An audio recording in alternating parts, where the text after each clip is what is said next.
All right, listen to this. Jackson Behi here with TMZ. And right now, Will Smith is facing some serious heat over a newly filed sexual harassment lawsuit. Now, we live in a time where celebrities are constantly dealing with lawsuits like this, so you might be thinking you already know where this is going. Hold up, you don't. Because what's being alleged here is not what most people expect, and we'll get into that in just a moment. Before we go any further, I want to be clear about one thing. These are allegations. Nothing is confirmed, and we won't know what truly happened unless and until this case plays out in court. Another important detail, our team reached out directly to Will Smith's attorney, and trust me, his response was not what I anticipated. So yeah, you'll want to stay until the very end to hear exactly what was said. Now, rewind back to March of 2025 when Will Smith kicked off his first tour in more than 2 decades, officially titled the Based on a True Story Tour. Putting the lawsuit aside for a second, the tour itself caught a lot of people off guard, especially given the cloud of controversy Will was still under after what everyone calls the slap. You know, the moment he walked on stage and smacked Chris Rock at the Oscars. And here's what really threw me. I honestly underestimated how strong Will Smith's fan base still is. I mean, sure, I knew people liked him, but selling out multiple arenas? That wasn't on my bingo card.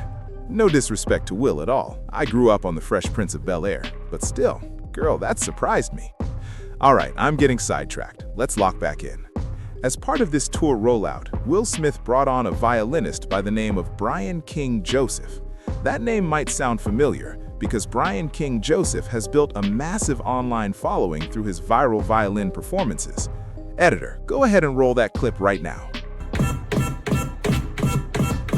He also had a moment in the spotlight back in 2013 when he appeared on America's Got Talent, and since then he's collaborated with several major artists.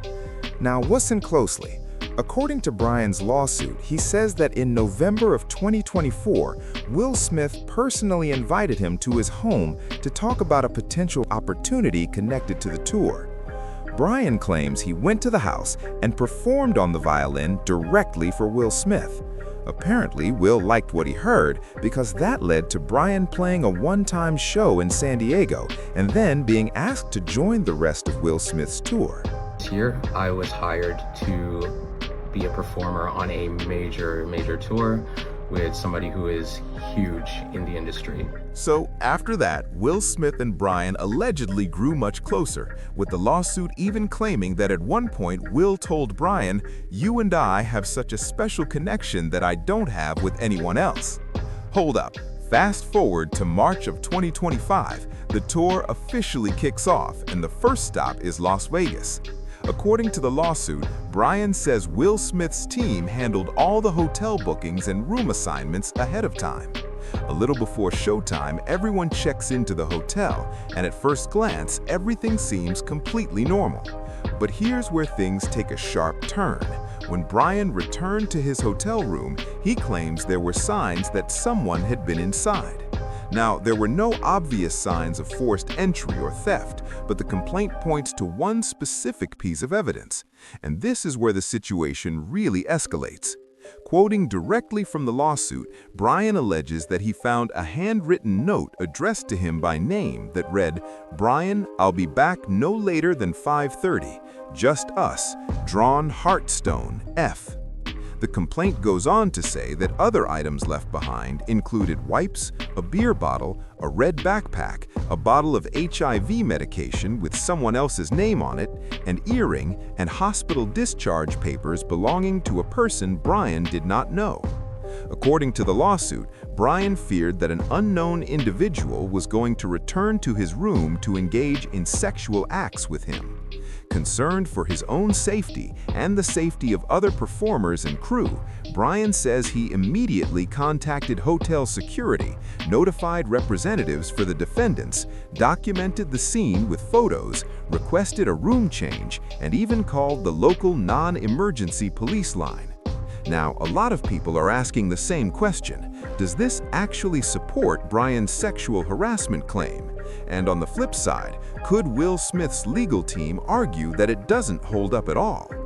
After the Las Vegas shows wrapped up, Brian says he reached out to a man named Tim Miller.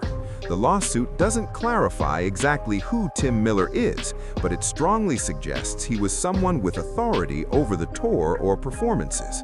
When Brian asked for an explanation, the lawsuit claims Miller instead blamed him for what happened in the hotel room days earlier. Once again, quoting the lawsuit, Miller allegedly responded, "I don't know, you tell me, because everyone is telling me that what happened to you is a lie. Nothing happened and you made the whole thing up. So tell me, why did you lie and make this up?" Based on these events, the lawsuit alleges that Brian King Joseph was terminated simply for reporting sexual harassment. And just to be clear, the claim is not that Will Smith personally carried these actions out himself. As mentioned earlier, we did reach out to Will Smith's attorney, Alan B. Grodsky, who responded with this statement. He said, "Mr. Joseph's allegations concerning my client are false, baseless, and reckless. They are categorically denied, and we will use all legal means available to address these claims and to ensure that the truth is brought to light." Now guys, we always read the comments, and what we really want to know today is whether you think Brian's claims have any merit, or if this feels like a weak case overall.